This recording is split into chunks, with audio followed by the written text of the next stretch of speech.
जय हिंद दोस्तों।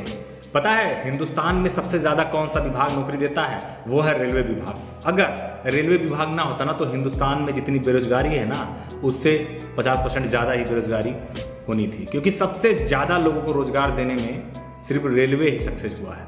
और जितनी भी वैकेंसियाँ रेलवे करवाती है वो बहुत क्लियर और साफ और स्वच्छ वैकेंसियाँ हिंदुस्तान में होती हैं। और सबसे ज़्यादा अगर किसी विभाग में रेलवे के वैकेंसियाँ हुई हैं तो वो है रेलवे ग्रुप डी।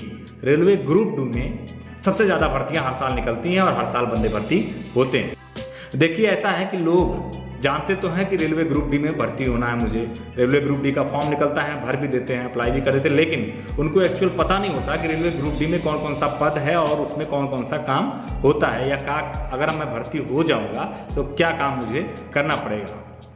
तो आज मैं डिटेल में बताऊँगा कि कौन से पद होते हैं और कौन सी वर्क होती है जो एक रेलवे ग्रुप डी का कर्मचारी करता है।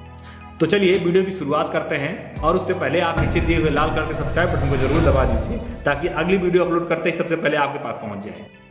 तो ग्रुप डी के अंतर्गत आने वाले सबसे पहले ट्रेड्स की बात करें तो हेल्पर की। हेल्पर देखिए 3 टाइप का होता है। एक तो इलेक्ट्रॉनिक एंड मैकेनिकल विभाग से होता है, दूसरा सिग्नल विभाग से होगा और तीसरा मेडिकल विभाग से होगा।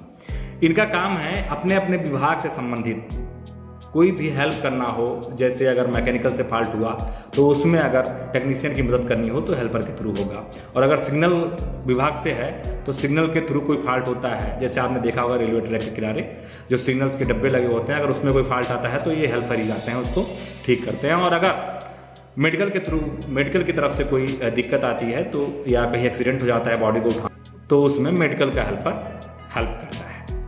दूसरे नंबर पर है स्विचमैन। स्विचमैन का काम होता है कि जब भी गाड़ी सुचारू रूप से सफ़र कर रही होती है तो उसमें अगर ट्रैक चेंज करने की ज़रूरत पड़ती है तो कई जगह आपने देखा होगा कि ऑटोमेटिक इलेक्ट्रॉनिक सिस्टम लगे हुए हैं जो चेंज कर देते हैं, लेकिन अभी भी हिंदुस्तान में कई जगह ऐसे हैं जिन्हें ट्रैक्स को चेंज करने के लिए मैनुअली चेंज करना पड़ता है। तो इस काम को करने के लिए रेलवे में ग्रुप डी के तहत ट्रैक्समैन की भर्ती की जाती है। नेक्स्ट ट्रेड है संटर। संटर वो ट्रेड्समैन होते हैं जिनका काम होता है कि रेलवे गाड़ी अगर स्टेशन पे खड़ी हो जाती है, आपने देखा होगा कभी कभी आप पहुंचते हैं तो गाड़ियां खाली हो जाती हैं, उसके बाद डिब्बे धुलाई के लिए जाते हैं, वो कहीं आगे दूसरी जगह जाते हैं उस ट्रैक से हटाकर, तो सेंटर का काम होता है उस गाड़ी को ले जाके आगे खड़ा करवाना, उस बोगी को चेक करना उसमें कुछ सामान वगैरह तो नहीं छूट गया किसी यात्री का, तो ये सब काम होता है। उसके साथ साथ वो गार्ड का और लोको पायलट का हेल्प भी करते हैं। नेक्स्ट ट्रेड है पोर्टर। पोर्टर का काम होता है कि जब भी रेलवे गाड़ी स्टेशन पे आ जाए और उसमें जो सामान लोड होता है उन सामानों को अनलोड करके पोस्टल घर में पहुंचाना होता है, या किसी विभाग से संबंधित सामान है तो पोर्टर उस सामान को उठा के उस विभाग तक पहुंचाता है। नेक्स्ट ट्रेड है पॉइंट्समैन।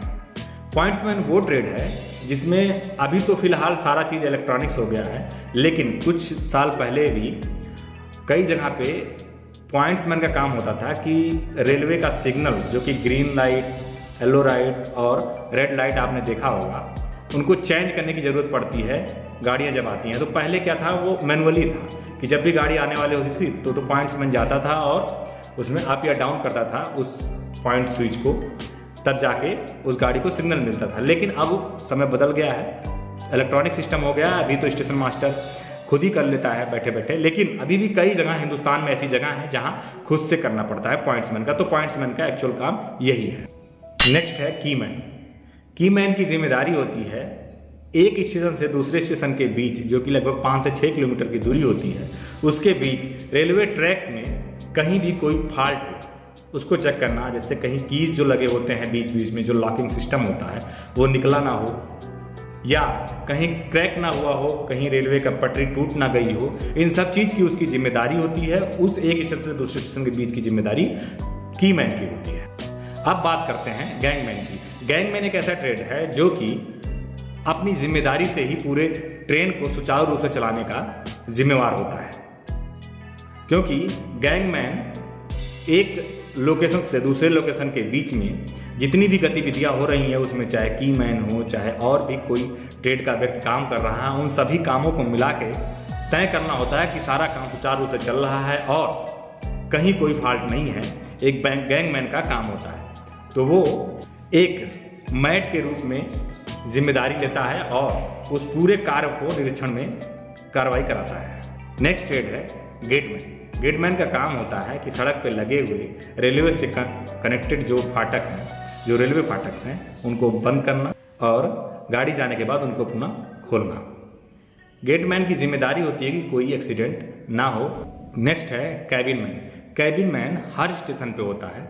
इसका काम है सुचारू रूप से पूरे स्टेशन के आवागमन को बनाए रखना कि ट्रेन, कौन सी ट्रेन गुजर गई, कौन सी ट्रेन जाने वाली है या कौन सी ट्रेन आने वाली है, गेटमैन को सूचना देना, और भी कई प्रकार के छोटे मोटे काम होते हैं जो गैंगमैन करता है। रेलवे ग्रुप बी के अंतर्गत आने वाला नेक्स्ट ट्रेड है फिटर।